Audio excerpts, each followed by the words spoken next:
اهلا بكم حبايبي في قناتي. انا ام كريم اورا، وقناه اسمها ايام حلوه مع ماما وسلمى. اهلا بكم حبايبي، عاملين ايه؟ يا رب كده تكونوا بالف خير. يلا كده ايه، نسمي كده بالله ونشوف ايه الفاكهه بتاعتنا.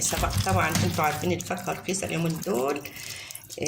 رخيصه رخيصه رخيصه. فكان معدي واحد كده بياع بيبيع، فجبت حبه كمثرى كده حلوين، اسعارها جميله اليومين دول.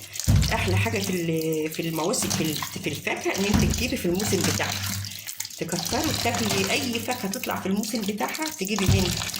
احسن من فوت ميعادها بتبقى مش حلوه، فهي احسن ميعاد للفواكه في اوانها. فاحنا جبنا حبه فواكه كده كمثرى، وقلت اما اغسلهم الاول واحطهم في الثلاجه، وبعدين وجبت برضو وجبنا برضو مانجا جميله. يلا كده هنخزن مانجا بقى. المانجا جميله، اسعارها جميله، يعني الكيلو ب 15 جنيه. جميله جميله جميله. يلا هاتي وكتري اي حاجه في الموسم بتاعها، هاتي منها وخزني. فاحنا جبنا شويه المانجا دول هنخزنهم. ويلا يا حبايب قلبي هنخزنهم، ما نغسلهم الاول كويس قوي وبعدين نرجع نشوف هنعملها ازاي. حبايب قلبي بنغسل المانجا بتاعتنا زي الفل اهي تحت الفلتر. يلا حبايب قلبي هنعملها بقى، نقشرها ونرجع تاني مع بعض نشوف هنعمل ايه. المانجا بتاعتنا حبايب قلبي غسلتها زي ما انتم شايفين، حلوه قوي كويس قوي. تغسلوها وتقشروها كده وهشوف هنخزنها بايه. هنقشر الكميه كلها كده ونرجع تاني نشوف هنخزنها ازاي. خلصنا هون المانجا بتاعتنا، نعبي بقى في الاكياس ونحفظها بسكرها بحالها. تطلعها تفك شويه وتقوم ضربها في الخلاط. بس احنا هنخلص هنجيب السكر، نحط شويه كده في كل كيس، نحط فيه كوبايه سكر، يعني قيمه كوبايه سكر كده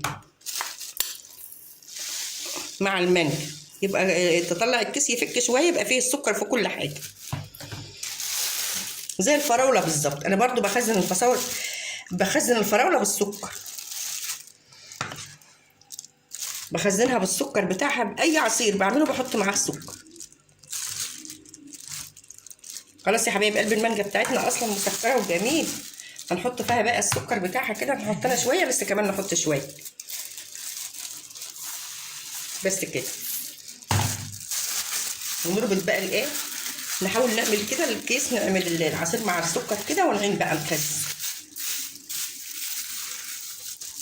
خلاص يا حبايب قلبي، واحنا خزنا المانجا بتاعتنا اهي، وفيه لسه مانجا والله ما قشرتها لسه، هكملها الصبح ان شاء الله. واحنا خلاص يا حبايب قلبي، والمانجا بتاعتنا عبيناها، هي فيها السكر وفيها كل حاجه، وحطيناها في اكياس وهنعينها في الفريزر. طولت ما المانجا رخيصه وسعرها حلو، هاتي وخزني. فاحنا جبنا حاجه شويه كده خزناهم اهم، ولسه ان شاء الله هنجيب كمان ومعاها السكر ومعاها كل حاجه. يعني احنا حطينا المانجا وفيها سكر. تطلع الكيس يا دوبك يفك دي، يعني ما تخلوش ما يفك قوي، يعني ما يهدى شويه كده ما طالع من الفريزر، وتضربيه وهو لسه متلج برضه، بتبقى جميله جميله جميله. وان شاء الله يعني كده ايه، نتقابل تاني في فيديو جديد ان شاء الله. وما تنسوش تعملوا لايك للفيديو واشتراك في القناه، في قناه ايام حلوه مع ماما وسلمى، واشوفكم على خير فيديو جديد ان شاء الله.